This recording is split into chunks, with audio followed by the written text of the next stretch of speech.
Shalom saudara, kembali kita menjalani kehidupan yang tanpa terasa.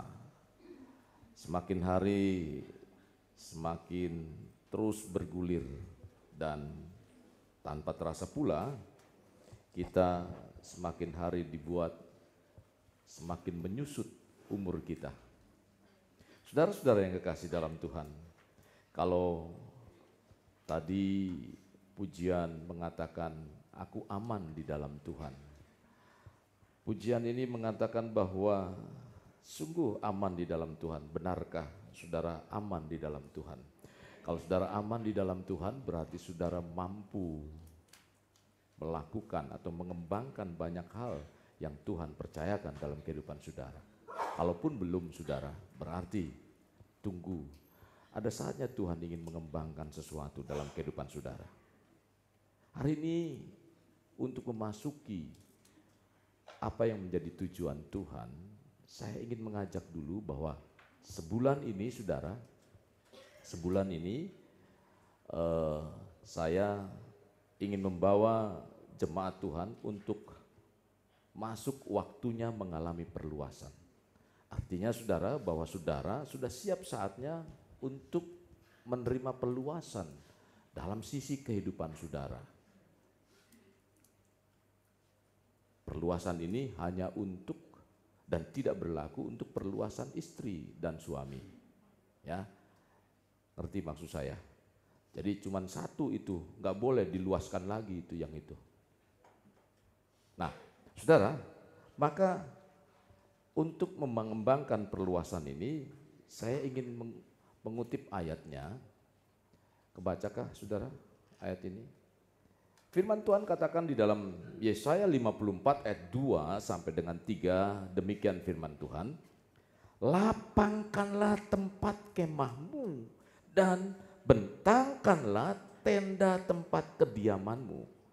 Janganlah menghematnya. Panjangkanlah tali-tali kemahmu dan pancangkanlah kokoh-kokoh patok-patokmu. Sebab engkau akan mengembang ke kanan dan ke kiri. Keturunanmu akan memperoleh tempat bangsa-bangsa dan akan mendiami kota-kota yang sunyi. Saudara, Yesaya pasal 54 ini merupakan suatu pembaharuan perjanjian, recovenant, antara Tuhan dengan umatnya, yaitu bangsa Israel. Pasca mereka pulang dari pembuangan, Tuhan memberikan satu firman kepada bangsa Israel melalui Nabi Yesaya. Pasca kepulangan mereka dari pembuangan itu, selama 70 tahun mereka mengalami hidup dalam tekanan, hidup dalam mungkin juga tidak bebas. Nah, waktu mereka menghadapi pergumulan yang begitu berat, berkurangnya keturunan mereka sebagai ahli waris di negeri perjanjian. Kalau saudara buka dan baca di dalam Yesaya 54 ayat 1, di situ katakan. Dan mengenai perluasan daerah dengan pembagian atau tata letak tanah bagi suku-suku mereka, ada suku Naftali, ada suku Benyamin, ada suku Efraim. Dan di situ dikatakan, saudara, mereka akan membagi warisan tanah mereka untuk menjadi hak mereka. Itu di dalam Yesaya, saudara, dari ayat 1 sampai dengan konteks perikop itu. Di dalam ayat 3 mereka akan memberikan hak-hak tanah itu. Nah, dalam pembaharuan perjanjian ini saudara, Tuhan memberikan semangat kepada orang-orang buangan itu. Dengan menjanjikan akan ada pemulihan. Mereka akan dipulihkan, yaitu memberikan keadaan baru yang mendatangkan berkat dan sukacita. Jadi kalau kita datang kepada Tuhan, sungguh kita menghampiri Tuhan, percayalah, Tuhan selalu memperbarui kehidupan kita. Tuhan selalu memulihkan keadaan kita. Entahkah dari segi secara saudara spiritual maupun secara mungkin kondisi yang ada yang saudara butuhkan di dunia ini. Tuhan selalu pulihkan. jangan takut. Cuman kadang-kadang di dalam kondisi yang seperti itu, banyak sebelum terjadi pemulihan, Tuhan ingin menguji. Nah, lari dari ujian itu kadang-kadang yang membuat saudara itu lama diproses. Nah, apa yang dikatakan di dalam Yesaya ini sebetulnya dia masih jauh ke depan. 70 tahun, saudara bisa bayangkan, 70 tahun saja Tuhan sudah membuat perencanaan yang begitu matang untuk mereka. Kemarin saya berbicara kepada kaum muda bahwa Tuhan sudah memberikan penolong yang luar biasa bagi kita. Dimampukan, dia akan menyertai, menolong, menuntun, memberikan peringatan, bahkan membuat satu doa-doa agar doa-doa yang kita panjatkan merupakan doa-doa rahasia yang tidak bisa dimengerti oleh musuh. Tuhan sudah siapkan itu kepada kita. Tapi sayangnya banyak kita lalai akan itu. Nah saudara-saudara, jadi Tuhan berjanji akan memulihkan keadaan mereka, yaitu keturunan yang berjumlah lebih banyak daripada sebelumnya waktu di pembuangan. Dan juga perluasan wilayah. Tentunya saudara, janji pemulihan ini saudara-saudara yang kasih, bukan hanya berlaku untuk bangsa Israel. Jadi kita sebagai orang yang hidup pada zaman ini juga berlaku bagi kita sebagai orang percaya. Kalau dulu Tuhan berjanji tentang hal itu, maka sekarang pun Tuhan yang sama, dia berjanji kepada saudara dan kita semua bahwa Tuhan akan memulihkan keadaan kita. Nah saudara-saudara yang kasih, jadi bukan setiap kita yang memiliki keinginan untuk memperluas dan mengalami kemajuan segala kehidupan. Bukankah kita menginginkan itu? Betul? Ingin mengalami kehidupan yang lebih maju dari hari-hari yang lalu dalam kehidupan kita.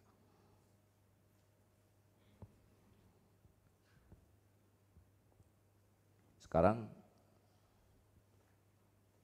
yang jadi persoalan, jika kita ingin memperluas dan mengalami pemulihan, di mana keadaan perekonomian semakin membaik, keluarga mungkin semakin baik dan harmonis. Ini keinginan kita, ingin memperluas itu. Usaha semakin luas. Terus apa lagi? Yang melayani kian bertumbuh, berdampak. Maka hal utama yang harus kita lakukan adalah fokus kepada pribadi Tuhan. Fokusnya bukan kepada keinginan kita. Oh iya, keinginan saya begini. Lalu kita mendekat kepada Tuhan. Artinya itu tinggal nyodorin proposal saudara kepada Tuhan. Seringkali kita ingin mengatur Tuhan dengan keinginan kita. Padahal siapa yang lebih besar? Tuhankah atau kita? Kalau di dalam pejabat negeri saja saudara, atau pejabat pemerintah yang ada, biasanya yang ngatur kan bukan bawahan, yang ngatur atasan. Kita tunduk kepada atasan, tetapi kita seringkali melanggar atasan atas dasar keinginan kita. Tuhan adalah Tuhan segala-galanya. Maka pribadi Tuhan itu yang harus kita fokus dan mengetahui tujuannya. Kalau kita fokus kepada pribadi Tuhan, maka dengan sendirinya, maka kita akan tahu apa yang menjadi tujuannya. Sesungguhnya saudara, semua itu Tuhan sudah mempunyai tujuan bagi kita sebagai umatnya. Maka untuk mengalami perluasan, kita harus, sebagai umatnya kita harus memasuki tujuan Tuhan. Nah, kita harus memasuki tujuan Tuhan. Saudara, sebelum saya berbicara tentang fokus kepada pribadi Tuhan dan tujuannya, masing-masing kita mempunyai impian, bukan? Apalagi anak muda. Orang tua aja punya impian. Barangkali impiannya kadang-kadang sesuai dengan keinginannya. Nah, keinginan kita belum tentu bisa mengukur sampai sejauh ke depan. Contoh yang paling gampang. Ketika kita anak muda nih hidup sendiri, lalu dia kepingin punya pasangan. Setelah dia punya pasangan, rasanya, oh iya enak. Tapi ketika sudah berkeluarga, aduh, ada juga yang nyesel. Kenapa dulu mah bagus begini, kok sekarang kok bisa seperti itu? Karena sudah tahu belangnya. Tidurnya celangap, ya, suaranya bising, kayak knalpot racing.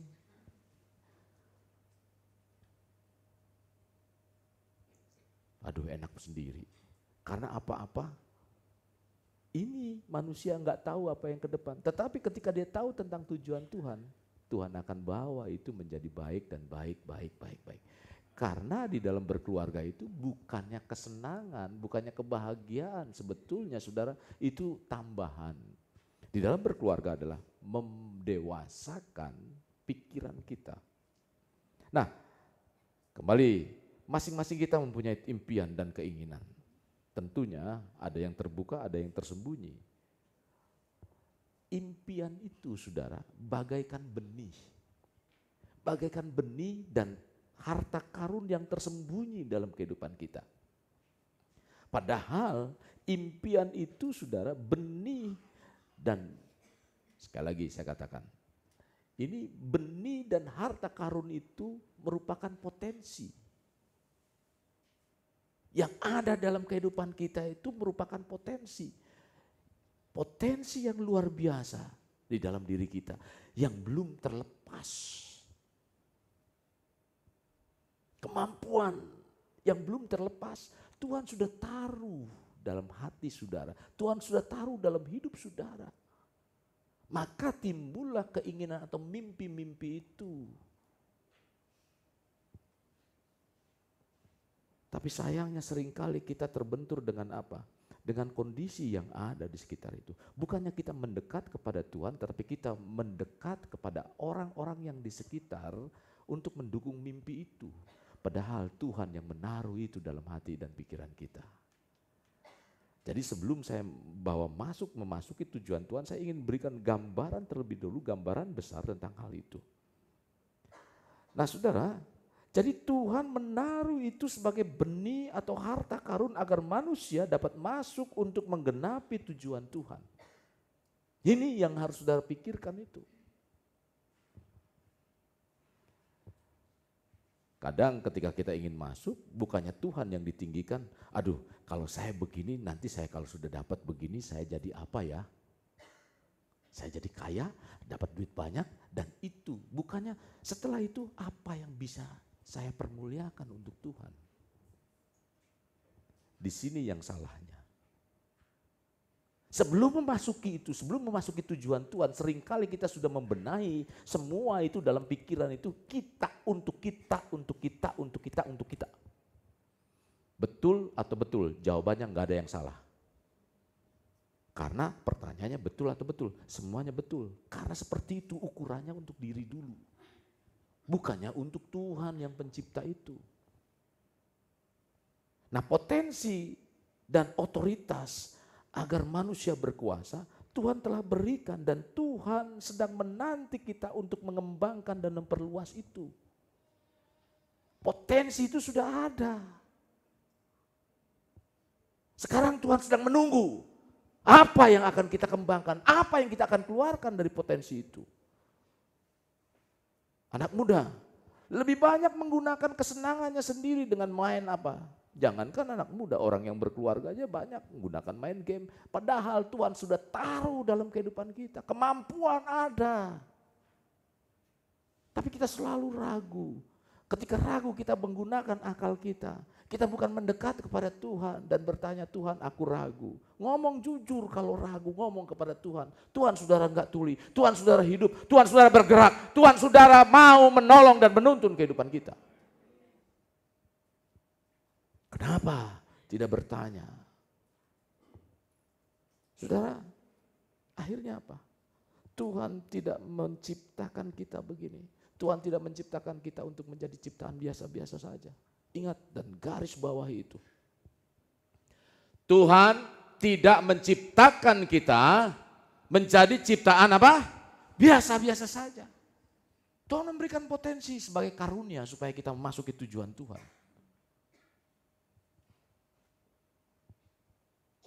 Dengan semua itu kita dapat mencapai apa yang menjadi tujuan Tuhan dalam hidup kita. Walaupun mungkin saudara, kita telah mendengar suara-suara yang mematahkan semangat. Lu siapa sih? Kamu siapa? Gak mungkin lah, gak mungkin. Itu membuat patah semangat untuk menumbuhkan potensi. Mungkin juga saudara, kita mengalami rasa sakit ketika ingin bergelut di dalam potensi itu. Walaupun menghadapi tantangan atau penghinaan, Tuhan sudah menyiapkan semua yang kita butuhkan itu. Karena itu merupakan tujuan Tuhan untuk hidup kita. Percaya, Tuhan sudah menyiapkan. Kuncinya kembali kepada pribadi Tuhan. Kita mendekat kepada Tuhan. Bukan mendekat kepada pendeta, bukan mendekat kepada siapa. Coba cari Tuhan dulu. Apa yang bisa kita tinggikan Tuhan itu melalui kehidupan kita. Bukan kita mendompleng. Seperti apa? Katanya, bagaimana caranya semut bisa menggoyang jembatan? Semut yang kecil bisa menggoyang jembatan yang besar. Bagaimana caranya? Caranya dia harus nempel di kuping gajah. Ketika kuping gajah atau gajah ditempeli semut, dia gajah kan kelepek, dia jalan di mana? Di jembatan itu goyang dengan gajah yang besar itu. Lalu banggalah semut. Sebetulnya yang buat goyang itu bukan semut, tetapi gajah. Nah, kita seringkali seperti semut, suka gigit-gigit begitu ya. Nah, saudara, jadi Tuhan yang sudah menyiapkan semua yang kita butuhkan dan itu merupakan tujuan Tuhan untuk hidup kita. Jadi semua hal-hal yang menunjang hidup kita, saudara, Tuhan telah rancang dan taruh sebagai kemampuan dan potensi dalam diri kita. Entah itu bakat, entah itu keahlian, entah itu kepandaian, sifat-sifat alami dan ketekunan, itu semua seumpama benih dan harta karun yang ada di dalam diri kita, di mana Tuhan telah siapkan dan taruh untuk melengkapi dalam kita memasuki tujuan itu. Jadi sebelum saudara masuk tujuan Tuhan tadi, konteksnya, Tuhan menaruh potensi yang ada dalam kehidupan saudara. Harta karun itu, seperti harta karun. Tujuannya apa? Tujuannya agar saudara saudara bisa memasuki tujuan Tuhan. Tapi untuk memasuki itu saudara gak gampang, kita diproses.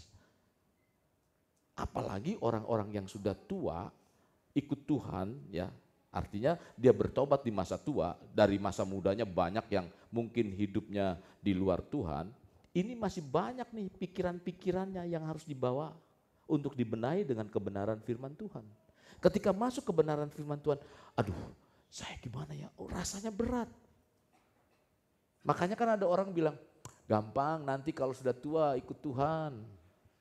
Enggak gampang saudara kalau sudah tua ikut Tuhan juga. Karena apa? Karena banyak latar belakang dalam pikiran kita itu. Saya belum tanya aja satu persatu nih yang sudah tua. Betul nggak begitu? Karena ketika ingin melakukan, ada nih di belakang nih. Ingin benar hidup dalam Tuhan, selalu ada di belakang itu. Maka Tuhan mau bentuk begini, kendala lagi. Tapi anak muda belum punya pengalaman itu saudara. Maka dia ingin kerjakan. Hari ini Tuhan sedang bergerak bagi anak-anak muda. Tapi saya sudah sampaikan itu, hari ini Tuhan sedang bergerak kepada anak-anak muda. Tapi kalau anak-anak muda di tempat ini lalai akan itu, tidak akan mengalami banyak hal yang terjadi yang Tuhan ingin kerjakan dalam kehidupanmu.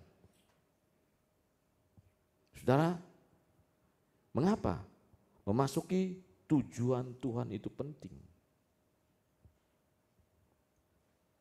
Mengapa? Tujuan utama Tuhan, saudara, untuk manusia, khususnya orang percaya, adalah memuliakan Allah.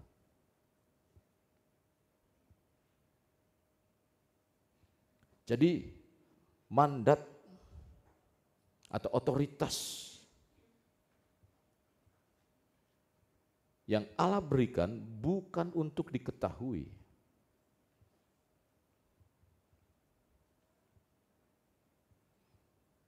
dan disimpan. Itu mandat otoritas. Seperti potensi itu mandat. Harta karun. Bukan hanya untuk diketahui, disimpan, melainkan kita harus memasukinya.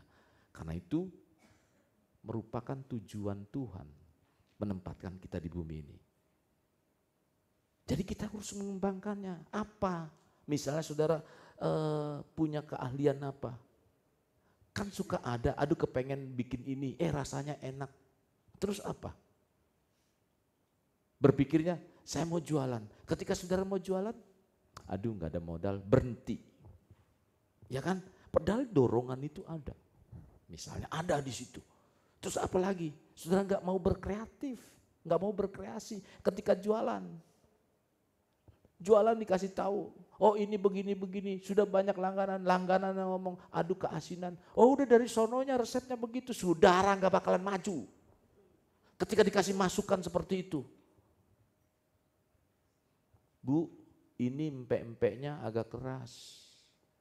Bisa gak dilembutin lagi? Ini udah rasanya udah enak. Tapi keras. Anjing aja ditimpuk benjol.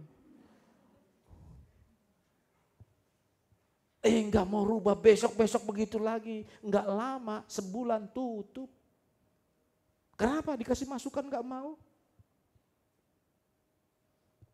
Jadi Tuhan telah tempatkan itu bukan hanya untuk diketahui. Firman Tuhan disampaikan bukan hanya untuk diketahui. Tetapi kita lakukan itu yang menjadi otot-otot iman dalam kehidupan kita. Dan kita semakin yakin Tuhan adalah Tuhan yang berdaulat. Karena kalau cuma hanya sekedar tahu, 1000 macam resep saudara ketahui di situ, saudara hafal.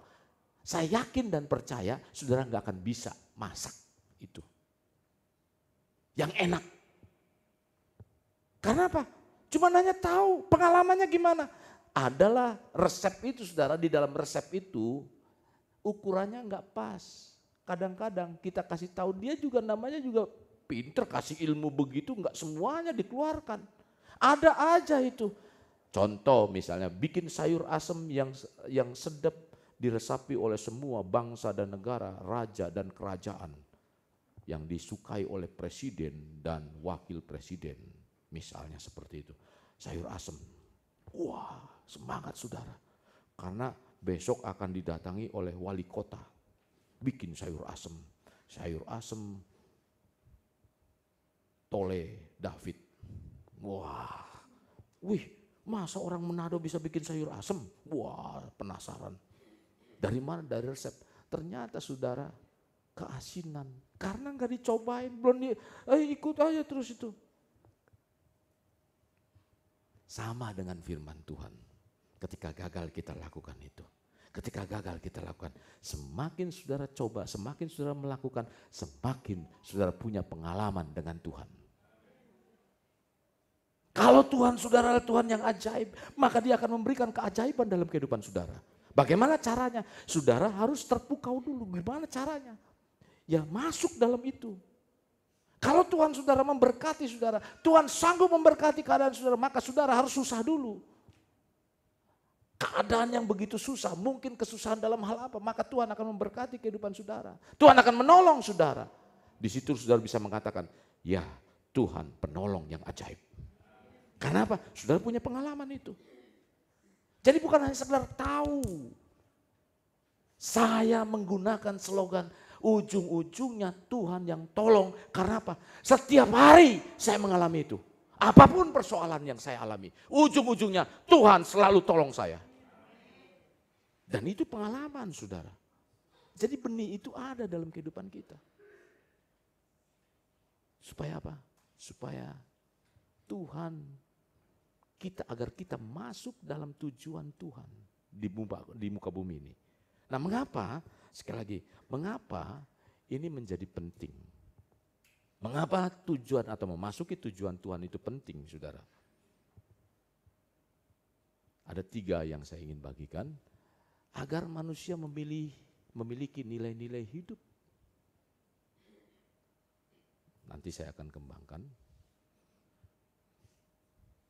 Agar manusia memegang perintah Allah. Pentingnya itu 3 hal. Masih banyak sebetulnya, tapi saya ingin berikan 3 hal saja. Yang ketiga adalah agar manusia memuliakan Allah. Ini nilai-nilai, saudara. Jadi, agar manusia memiliki nilai-nilai hidup, Tuhan yang kita sembah adalah pribadi yang memiliki nilai-nilai dalam kehidupan. Dan sangat agung nilai-nilai Tuhan itu. Nilai-nilai ini jangan menjadi luntur, apalagi hilang dalam kekristenan kita. Bila kita dipilih menjadi umat, bahkan anaknya, hendaklah kita pun mempunyai nilai-nilai yang sama. Kalau Tuhan yang kita sembah adalah memiliki nilai-nilai yang agung, kita juga harus memiliki hal yang sama, nilai-nilai itu. Kalau Tuhan itu kasih, maka sedikit saja kasih itu harus ada, bukannya kejam. Apalagi semakin kita intim dengan Tuhan, semakin kejam. Itu salah, saya rasa Tuhannya yang salah. Semakin sadis, semakin dekat dengan Tuhan, semakin sadis. Berarti bukan Tuhan. Karena Tuhan yang kita sembah, Tuhan adalah kasih. Jadi kalau kita semakin dekat dengan Tuhan, kasih itu akan semakin ada dalam kehidupan kita. Bukan semakin bengis, semakin sadis. Kalau semakin sadis berarti bukan Tuhan yang saudara dekati. Jadi nilai-nilai ini jangan menjadi luntur, saudara. Kita harus menanamkan nilai-nilai dengan dasar Alkitab. Sebagai umatnya merupakan proses pendidikan, menuntut harga yang sangat mahal untuk dibayar. Nilai-nilai itu enggak hilang. Saya ambil contoh begini. Berapa nilainya?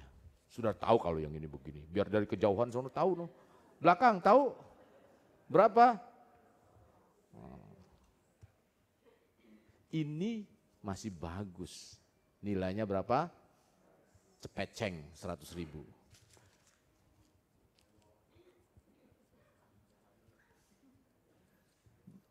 Berubah nilai?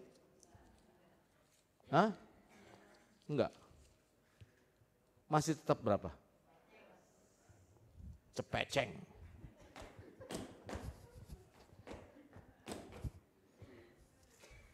Masih nilainya sama?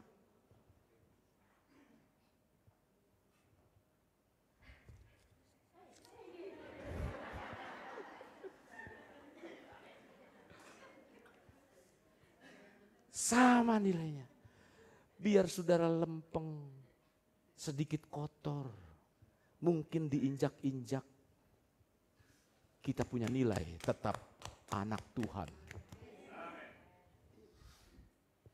Tuhan menginginkan itu terjadi dalam kehidupanmu, dalam kehidupanku.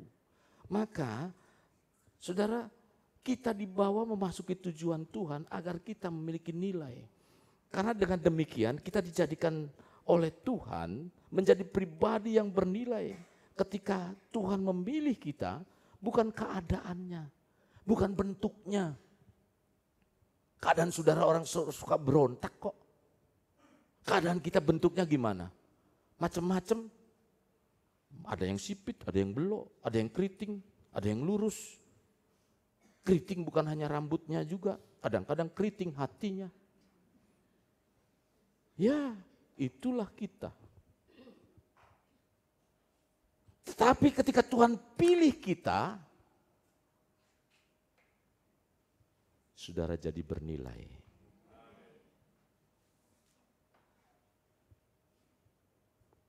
Saya nggak tahu kenapa Ibu Santi suka tas itu. Dikasih, berarti terpaksa. Pernah beli sesuatu barang, di banyak barang terus akhirnya milih begitu? Pernah? Pernah. Kenapa pilih itu? Seneng. Karena seneng, suka begitu ya. Jadi intinya suka. Tuhan bilang begini, bukan kamu yang memilih aku, tapi aku yang milih kamu. Kalau Tuhan sudah pilih kamu, berarti Tuhan suka tidak? Tapi seringkali kita mengecewakan Tuhan. Tuhan sudah pilih. Yohanes 15 ayat 16 di situ katakan, bukan kamu yang pilih aku, tetapi aku loh yang pilih. Supaya apa? Ketika dipilih, kita supaya dijadikan yang baik, yang bernilai. Ini masa bodoh. Tuhan bawa, ayo aktif ke gereja. Terserah deh nanti tunggu tua. Saudara tunggu tua, jalan aja susah. Iya, mau kemana? Mau ke gereja.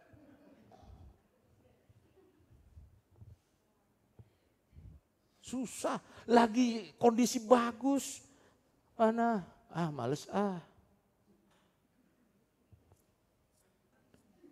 Teng. 555. 666. Waduh, apa nih? Belanja 100.000, bayar 100.000. Wah, sama aja itu mah. Nah, ini yang sering kali terjadi. Mana nilaimu? Menanamkan nilai-nilai, saudara, dengan dasar Alkitab pada kita sebagai umatnya merupakan proses pendidikan. Nah, Tuhan yang kita sembah adalah pribadi yang memiliki nilai-nilai kehidupan. Nah, iman dalam Yesus seharusnya merupakan iman yang hidup, yang diwujudkan dalam sikap dan tindakan nyata dalam hidup kita sehari-hari. Nah, ini yang harus jadikan nilai-nilai itu. Nilai-nilai hidup kekristenan, saudara, yang kita pegang akan menolong kita untuk tetap hidup benar ketika godaan-godaan dalam kehidupan itu datang menghampiri. Karena nilai-nilai itu, contoh nilai-nilai yang saya ingin sampaikan. Nilai-nilai apa? Kebenaran. Ketika engkau tertanam dalam kebenaran, godaan itu untuk menguji enggak gampang, dia akan uji. Bener enggak lu tinggal dalam kebenaran lu? Dia akan langsung datang. Contoh nilai-nilai, sabar. Tuhan beri saya kesabaran. Tuhan bilang senang sekali. Tuhan dengar doa anaknya itu. Ketika Tuhan beri saya kesabaran. Wah, doa puasa. Karena gampang marah, beri kesabaran. Tiba-tiba langsung ketika berdoa langsung jelek langsung. Sabar. Enggak, saudara, enggak begitu. Ketika Anda berdoa, datanglah orang yang buat saudara enggak sabar. Tiba-tiba marah. Nah, katanya mau sabar. Dikasih begitu enggak sabar. Maka enggak suburlah. Doa itu. Jadi ini akan datang menghampiri, godaan itu akan datang menghampiri. Ya, maka saudara miliki nilai-nilai hidup kekristenan yang berakar pada kebenaran firman Tuhan. Dan hendaknya itu menjadi gaya hidup kita.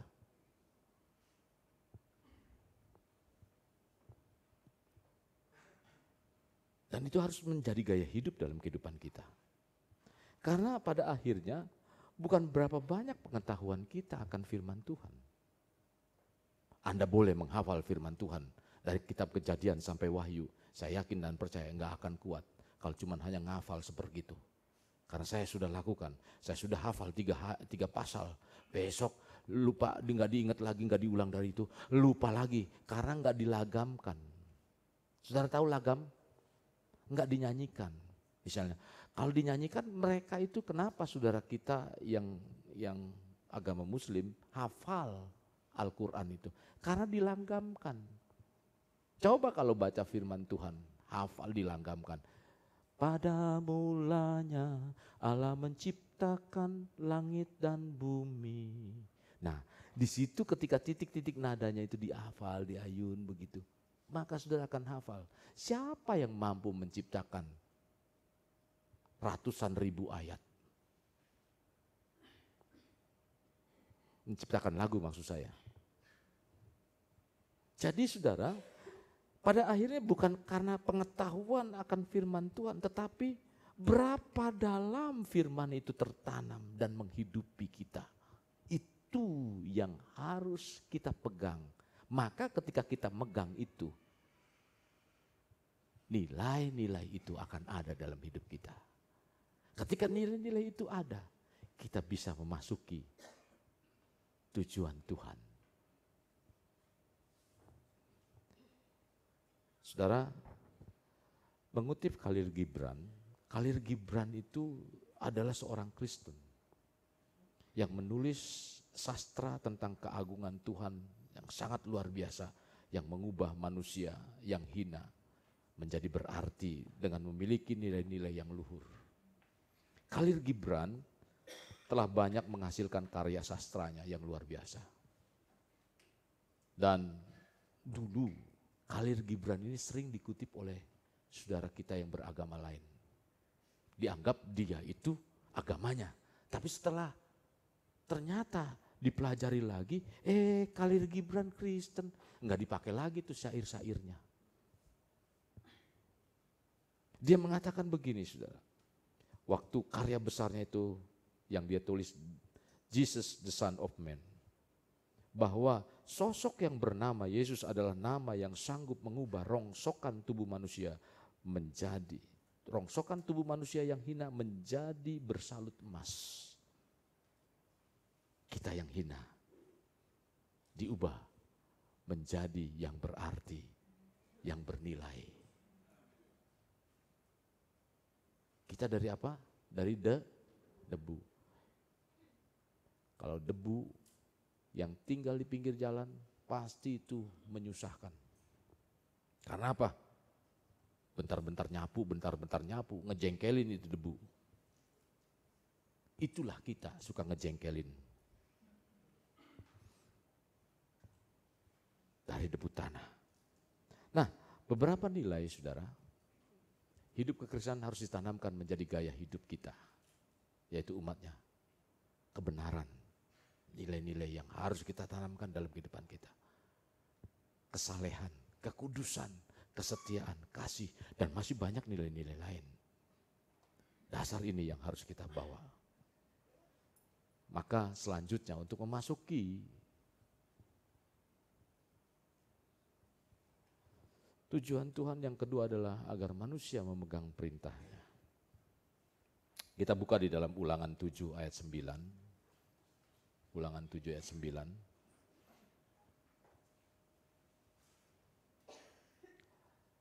Sebab itu haruslah kau ketahui bahwa Tuhan Allahmu dialah Allah. Allah yang apa? Yang setia, yang memegang perjanjiannya dan kasih setianya terhadap orang yang kasih kepadanya. Dan berpegang pada perintahnya sampai pada beribu-ribu keturunan. Jadi kalau kita memegang perintah Tuhan, kasih Tuhan, kesetiaan Tuhan akan ada di dalam kehidupan kita. Bahkan beribu-ribu keturunan akan ada di dalam hati Tuhan. Saudara, apalagi kita sudah menjelang, jangan tinggalkan persekutuan dengan Tuhan. Ya, menjelang artinya menjelang ini sudah, menjelang itu banyak lah. Umur 50-an udah menjelang saudara, udah menjelang. Dari sananya sudah begini-begini. Ayo, Tuhan tuh sudah sedang menanti. Kamu sudah bangun belum rumahmu? Hah? Saya ingat Pak Doron waktu itu, rumah saya katanya sedang udah jadi. Cuman apanya yang gak ada pintunya atau apanya saya lupa waktu itu. Wah, ini rumah saudara sudah apa? Udah jadi apa di sana? Belum ngimpi om. Sudah apa? Bata, jangan-jangan bata nggak ada. Langsung apa? Ya, kalau bata nggak ada, sudah tinggal di emperan dah. Nggak apa-apa om. Jangan nggak apa-apa, nyampe di sana nangis lu saudara. Di sini bisa ngomong, yang penting saya di surga, nggak apa-apa, yang penting saya masuk di surga. Yang baru datang belakangan, dia sudah punya rumah bagus. Kenapa Tuhan dia punya rumah yang bagus di sana? Saya masih di emperan, padahal saya melayani Tuhan. Jelas aja lu melayani Tuhan mau pamer.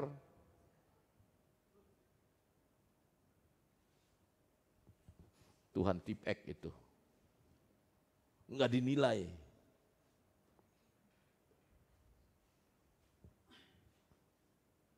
Ayat ini menyatakan bahwa kesetiaan Allah kepada umatnya adalah tanpa batas.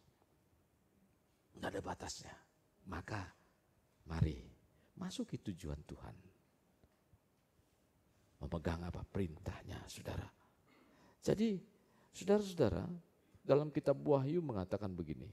Kesetiaan Allah atau umat Tuhan, kehadiran Yesus Kristus di dunia memperlihatkan apa? Kasihnya setia sampai mati di kayu salib. Nah kalau Allah begitu setia, dalam Wahyu pasalnya yang kedua ayat yang ke-10 mengatakan begini. Hendaklah engkau, Wahyu 2 ayat 10. Hendaklah engkau apa? Setia sampai mati. Dan aku akan mengaruniakan mahkota kehidupan. Jadi seruan Tuhan dalam kitab Wahyu ini saudara melihat bahwa kesetiaan yang diminta Tuhan adalah kesetiaan dalam iman kepada Tuhan kita Yesus. Ini artinya saudara hidup kita tetap memegang perintah dan ketetapan Tuhan.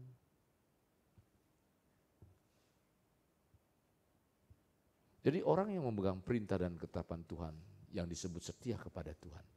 Ukurannya bukan lamanya kita mengikut Tuhan. Tetapi hidup tidak melakukan kejahatan.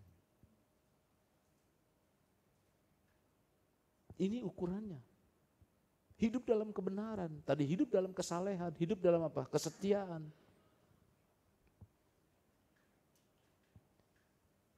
Saudara ingat bagaimana Matius 7 ayat 2, Matius 7 itu berbicara, bukan setiap orang yang menyebut Tuhan, Tuhan, Tuhan akan masuk dalam kerajaan surga. Tetapi ia yang melakukan kehendak Bapakku yang di surga. Itu ayat 22 atau 23. Nah saudara, jadi pada dasarnya waktu Tuhan berterus terang berkata, aku tidak pernah mengenal engkau. Kenapa? Karena tidak memegang perintah Tuhan. Jadi ngelakuin nyembuhin orang sakit, doa sembuhin orang sakit, nubuat dan lain sebagainya. Lihat, supaya orang terkenal, supaya aku terkenal. Terus apalagi muncul di mana? Muncul di Instagram, nyembuhin orang. Jangan lupa ya, center ketika dia jatuh tuh, kamera. Wah, tenar. Bukan itu. Untuk apa? Untuk Tuhan, bukan untuk kita. Maka Matius tadi mengatakan apa? Nya, aku nggak kenal. Kalau saudara baca kisahnya di sana, cerita itu apa? Firman Tuhan di sana. Sudah menyembuhkan yang sakit. Terus apa lagi? Mengusir setan demi. Jadi kalau menyembuhkan yang mengusir setan demi namaku, jadi orang siapa? Orang apa? Ibu Ida Dayak? Bukan kan?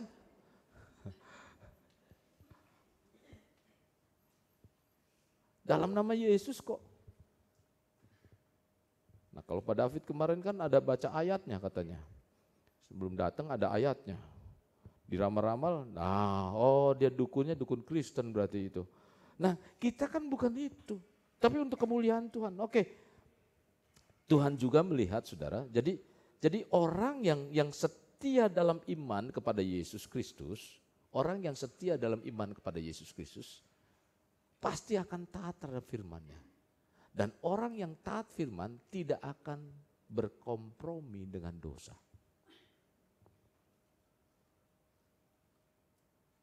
Dia nggak akan kompromi dengan dosa. Tuhan juga melihat kesetiaan orang itu. Bagaimana orang tersebut memiliki kesetiaan, melakukan tanggung jawab. Maka dengan demikian Tuhan mempercayakan kepadanya tentang apa yang Tuhan percayakan. Masuklah anakku, jalan yang aku siapkan. Nah dengan demikian saudara, tanpa sadar kita memperluas waktu ini sudah diberikan oleh Tuhan untuk memperluas kehidupan kita. Tapi kita mau nggak masuk dalam jalan Tuhan itu? Mengapa? Memegang perintah itu begitu penting. Memegang perintah Tuhan harus kita lakukan dengan setia dan tanggung jawab. Karena perbuatan yang kita lakukan harus dipertanggungjawabkan di pengadilan akhir itu. Pegang itu kita harus pertanggungjawabkan loh. Contoh tentang apa? Semua. Supaya enak bacalah dalam Pengkhotbah 12 ayat 14. Pengkhotbah 12 ayat 14, baca di sana.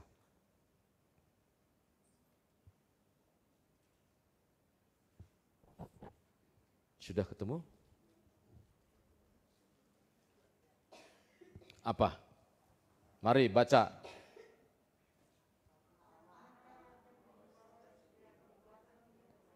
Ntar saya komando dulu ya, supaya rame-rame, jangan rame. 2, 3. Karena Allah akan membawa setiap perbuatan yang berlaku atas segala sesuatu yang tersembunyi, entah itu baik, entah itu jahat. Dia akan bawa semua perbuatan kita apa? Ketika kita dipercayakan dengan teman atau teman-teman yang ada, kita malah seringkali ngeberantemin lulu. Nah, kenapa lu? Ketika kita dipercayakan keuangan, bukannya digunakan untuk yang baik. Tuhan tanya.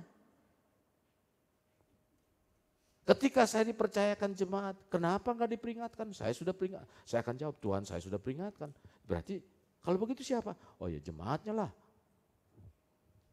Makanya saya sudah memperingatkan.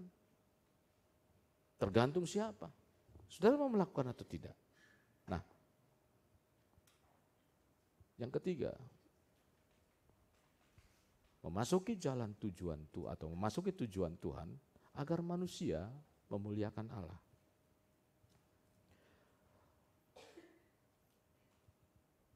Memuliakan Allah merupakan konsep besar yang sangat penting untuk dipahami oleh orang Kristen dalam kehidupannya.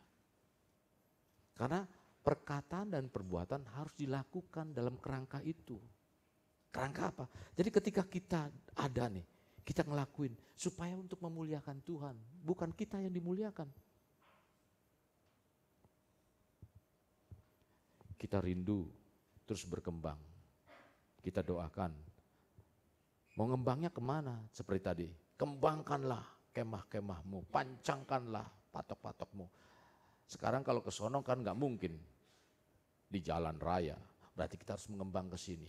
Apapun yang akan pasti kalau memang Tuhan perintahkan untuk mengembang, kita akan mengembang ke sana. Memperluas ke sono. Sekarang ada nggak bersama-sama kita memiliki kerinduan yang sama? Kalau enggak, mungkin Tuhan akan siapkan lagi yang lain. Tapi kalau sementara yang di sini mengganggu dan lain sebagainya untuk pertumbuhan, Tuhan akan bawalah kita kemana. Saudara percaya itu? Jadi memuliakan Allah merupakan satu konsep besar. Sangat penting untuk dipahami oleh kita. Karena perkataan perbuatan yang kita lakukan itu harus memuliakan Tuhan. Ya, harus memuliakan Tuhan. Nah, konsep mempermuliakan Allah dalam hidup orang Kristen ini sebagai etos hidup. Sebagai way of life. Jalan hidup atau mindsetnya harus ada, memuliakan Tuhan. Apapun saudara, ketika engkau diberkati Tuhan, harus engkau memuliakan Tuhan. Ketika engkau mendapat apalagi, mungkin ranking, engkau harus memuliakan Tuhan.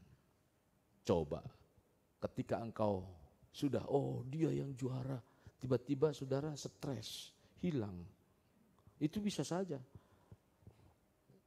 Orang ada jaya, tiba-tiba kebakaran, habis 1 hari kebakaran. Siapa yang bisa mempertahankan itu? Enggak ada. Dibakar sengaja karena asuransi dan seterusnya. Bisa diganti. Wah, berarti saudara ada penipuan di situ, tidak ada kebenaran. Nah, saudara-saudara yang kasih. Dalam Kolose 3 ayatnya yang ke-17, segala sesuatu yang kita lakukan dengan perkataan dan perbuatan, lakukan semua itu di dalam nama Tuhan Yesus. Kolose pasalnya yang ke-3 ayat 17. Bahkan Kolose 3 ayat 23 mengatakan, apapun yang kamu perbuat, perbuatlah dengan segenap hati seperti untuk Tuhan, bukan untuk manusia. Jadi hidup yang dikehendaki Tuhan berarti hidup yang memuliakan Allah karena menyadari bahwa Yesus telah menebus hidup kita yang sia-sia, bukan dengan emas dan perak, melainkan dengan apa? Darah yang mahal. Muliakan Tuhan berarti mengakui dan menghargai Tuhan atas segala dan membuat kemuliaan dikenal melalui hidup kita.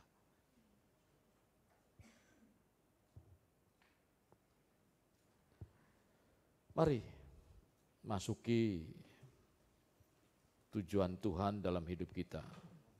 Ketika kita memasuki tujuan Tuhan adalah mulia. Kita tidak bisa hidup sebagai anak Tuhan yang gampangan. Untuk menyingkirkan segala unsur-unsur duniawi dan kedagingan sebagai hidup dalam kehidupan kita sebagai anak Tuhan, membutuhkan proses pemurnian. Dan yang namanya proses, saudara, kadang-kadang gak mengenakan. Jadi ketika Anda mau masuki tujuan Tuhan, berarti Anda harus siap. Karena kalau Anda punya nilai-nilai itu, ya, memegang kebenaran firman Tuhan, dan mau hidup memuliakan Tuhan, proses itu akan mudah dan gampang. Saudara akan mencapai. Dan apapun yang kita terima, Tuhan dipermuliakan. Saya berharap saudara-saudara terus ikuti kebenaran firman Tuhan. Siapa yang belum pernah dengar renungan, ikuti renungan tiap hari. Akan menuntun saudara. Semakin hari kita semakin melekat dengan Tuhan. Tuhan akan bawa kita, semakin hari kita dibawa untuk melihat janji-janji Tuhan dalam kehidupan kita. Saudara, Tuhan punya tujuan untuk kita. Ketika kita memenuhi tujuan Tuhan, tentunya Tuhan akan memuaskan kita. Sehingga hidup kita akan menjadi berarti dan memiliki alasan dan arahan yang jelas dalam kita mengikut Tuhan. Saya undang saudara bangkit berdiri.